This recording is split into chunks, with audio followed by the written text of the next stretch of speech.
You've done a lot of cool stuff in your career. If someone has never seen anything you've done, what is the first thing you'd like them watching and why? Boy, that's a good question. I'm not the type of person that tries to put my stuff in front of anybody. But if people ask me what I've done, I kind of size them up quickly, age and what they look like, and I pick a project and I'll go, "Oh, I was an intern on Saturday Night Live." Oh, and I'll start there. Or, maybe you look like folks that might watch Seinfeld. I worked on that show and I wrote an episode where Elaine danced, and so I kind of I go that way. Um, what I get most excited about people knowing is like anything from my late night show that I did that was really fun for the 3 years I was running, late night in Fox. That I really love talking about. I actually just like talking about all of it.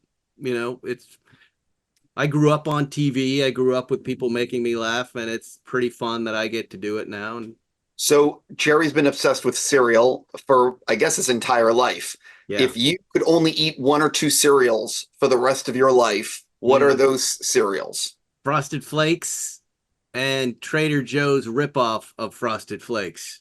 I like those two together. I'm really into that combo right now. That's interesting because I like mixing cereals together. Oh, And you're we're saying not you the only ones, of course. right, so you mix two different types of frosted flakes together. Yeah, but one is the super really bad for you Frosted Flakes, and the other one is the more I don't know, the more human sane Frosted Flakes that Trader Joe's sells. And one of Yeah. them is right now it's strawberry, their strawberry flake that's got dried strawberries in it that feels a little healthier. I don't think any cereal that has like 100% of your sugar for the day is, I'd call healthy, No, but no, no. We're not trying to sell this stuff to people. We're just trying to make people laugh. We're just selling right, laughs here. exactly. So I want to jump backwards before jumping into Unfrosted, which is you did work on Seinfeld, and I believe you joined in season 7. Mhm. So what was it actually like joining a show that was so popular? Like we're talking King of the Hill. Very intimidating. I mean, there were a lot of very intimidating things that were going on. One, I was leaving New York and coming out to LA. A week later, I'm on a lot, in a small bungalow, with Jerry Seinfeld and Larry David and all these famous writers. I had not written many half hours. I mean, the whole thing was a little terrifying. And as a writer, you might know that, even on Letterman, there's a lot of fear when you're starting out a job like this because in your contract, it literally down to the week, this is the week they can fire you if you're not working out. And you never quite know if you're working out. But very quickly, that little writers building that we were all in became a very comfortable place because Larry and Jerry said, um, look, we don't want you to make up stories. We don't want to make up dating stories about our characters. We want to hear real things that happen to you, especially you, Spike, living in New York. You just came over. What are the things that happened to you where you just went, what was that? Why was the parking garage guy casually telling me prostitutes were sleeping in my cars and then blaming it on me because my door didn't lock? This weird soup guy that would scream at me and other people like what that suddenly was very liberating idea because I've got a lot of stories like that. I've been living in New York for quite some time and I am a little neurotic and I've got a little net set up for these etiquette things and if you're saying you're looking for that, here's what I wanted to do. I didn't do it, but here's what I wanted to do. And it became so much fun and therapeutic in a way to kind of get these stories out and write about them. And I could be wrong, but I believe you are the writer of the Soup Nazi episode. Yeah, I mean, but to call me the sole writer is not accurate. It's, I went in, I pitched a bunch of stuff that first day, and it wasn't going that well, even though some of those ideas I did later on. And Larry said, "Well, what's happening in New York?" Like, and I go, "What do you mean?" He goes, "Oh, where do you get lunch? What do you do?" And it was just small talk. And so I go to this guy called the Soup Nazi, and the two of them just fell over. And they go, tell us about him. And I started telling, you got to order or you get kicked out. And they're like, that's your first episode. And I was like, okay. And then was shown the door and went out, and a couple, Tom and Max were there, and they were like, hey, that sounded like it went well. And I said, I don't know what just happened. They said the soup Nazi's my first. Yeah, go start outlining it. It was really confusing. And, so then you would meet with the writers and they'd go, here's what they're saying. And we started outlining together. And, you would get the outline up on the board. You'd write the first draft. You'd hand it over to Larry and Jerry. The other writers would contribute. It was really a group effort that made that. And it's really Larry and Jerry that take it home in the end. And in that year, in the seventh season, there's a Friday night where it goes, okay, Spike, you're done. We're going to take this script and rewrite it. And Monday, there's going to be a new script. And, there was a lot in from my original script, and there was a lot of new stuff. And occasionally you'd get a call. Like, I remember Larry called up and he goes, well, you got this armoire on the sidewalk. Tell me more about that. And I go, well, it happened to me. I bought something at 26th Street Flea Market. He goes, but who steals that?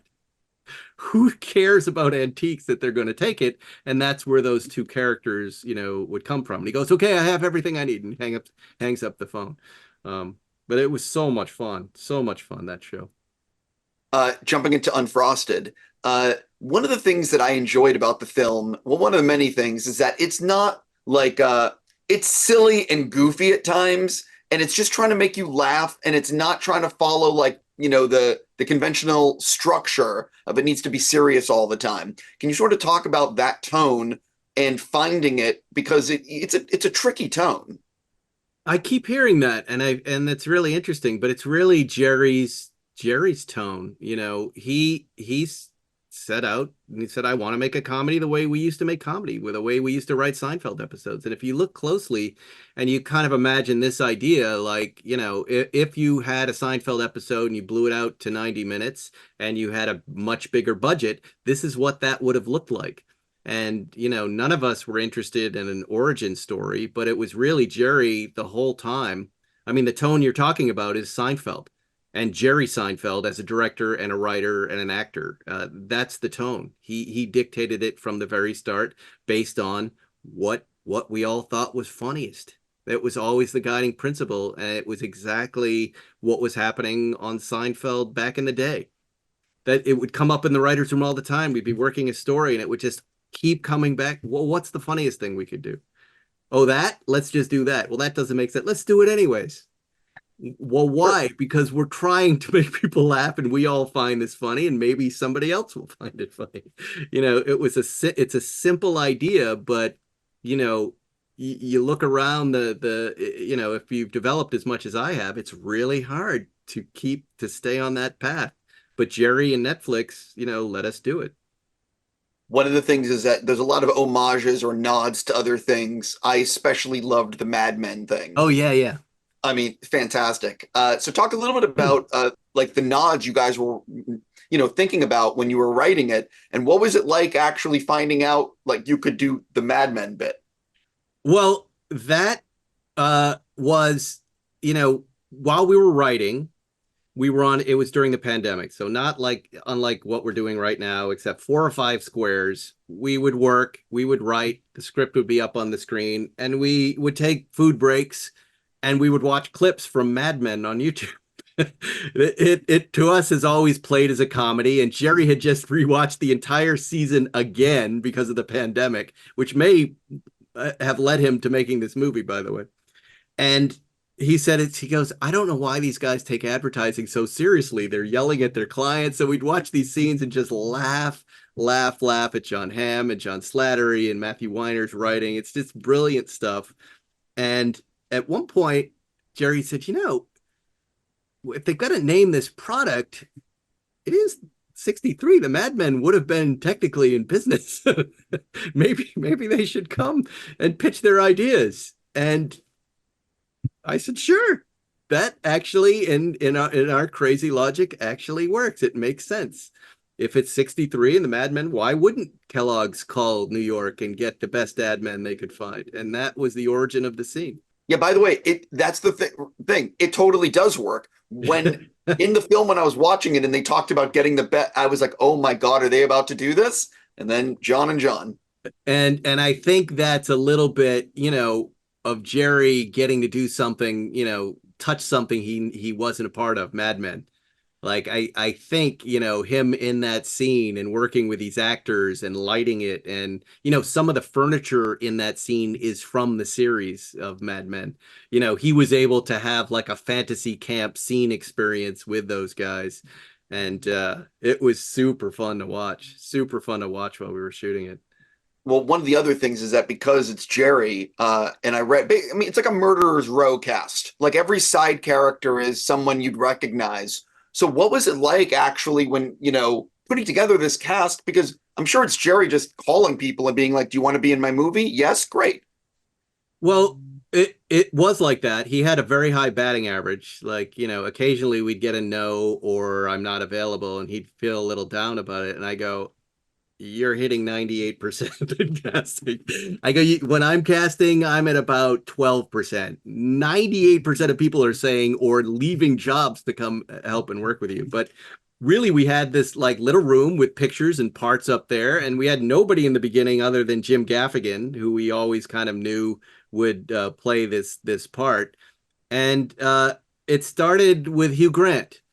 We wanted Hugh Grant to play Thurl Ravenscroft, and we reached out, checked his availability, and Jerry got on the phone with him, and Hugh sent us this brilliant set of auditions from his couch with a glass of wine in his hand. It was bizarre, and we were just stunned at how funny he was, and then he signed on, and then things took off from there. Melissa McCarthy, and some people were friends of Jerry's. He could call up Amy Schumer. They hang out together, and she would do it. Other folks had always, had grown up on the show and wanted an opportunity to just work with Jerry. Max Greenfield, so that everyone just thought we'd love to come to the set and maybe not play a part as big as we're used to playing. A lot of these folks are leads in other projects, and Yep. it became our pitch. Like, come hang out with us. We're gonna have fun, and you get in, you get out, and you'll get to work with Jerry, do a scene with Jerry. Before I run out of time with you, something I'm curious about. You were one of the co-creators of the Michael Richards show Yeah, back, I yeah. believe, in 2000, 2001. Sometime. A, will that ever be released like on streaming or DVD? And B, what do you actually remember about the making of the show? Why? Why would you release something that was canceled after 9 episodes? Well, you know something? I think everything should be available. That's number one. There's so many shows that are just missing in action. Yeah, it was a crazy time. I don't remember much about it other than, I was working with Andy and Greg Cabot from Seinfeld and Michael and having a lovely, lovely time. But, it shows you that, there's just an element to television. And, having been in the business now for a long time and having heard this at the very beginning from David Letterman, who once said it, there's an element of pure dumb luck to this thing. Sure. Some projects line up and they just fly and others don't. And, this one, Unfrosted, has been one of the lucky ones for us. From top to bottom, beginning to end, it's been just such a joy. The writing, showing up to set every day with these folks, and even this, it's just been on it's just cruising. One of the good ones. Sure. I think we're very lucky. Yeah, I completely agree. There is a lot of luck, Yeah, which people just don't realize. they Also, the don't. timing. You can make something 2 year when you're filming something, it's 2 years ago, and you don't know what it's going to be, the world's going to be like when you're releasing it. Exactly right. Exactly right. But this one has always felt special. We've always had the universe kind of tapping us on the shoulder with interesting developments. Even the loss of Bill Post, who, invented the Pop-Tart. He just passed away a month ago, and we were like, good Lord, the timing of some of this stuff, is wild. I got to wrap with you, but do you know what are you working on next? Me right now, I'm wrapping up a video game that I'm working with some folks in Silicon Valley, and then we're off. We've got something fun cook up next Sure, I won't pressure that I you. can't announce here, but there's something fun that's going on. I'm just going to say I've been a fan of your work for a long time, Thank you. and I wish you nothing but the best. I appreciate that. Very nice to meet you, Stephen.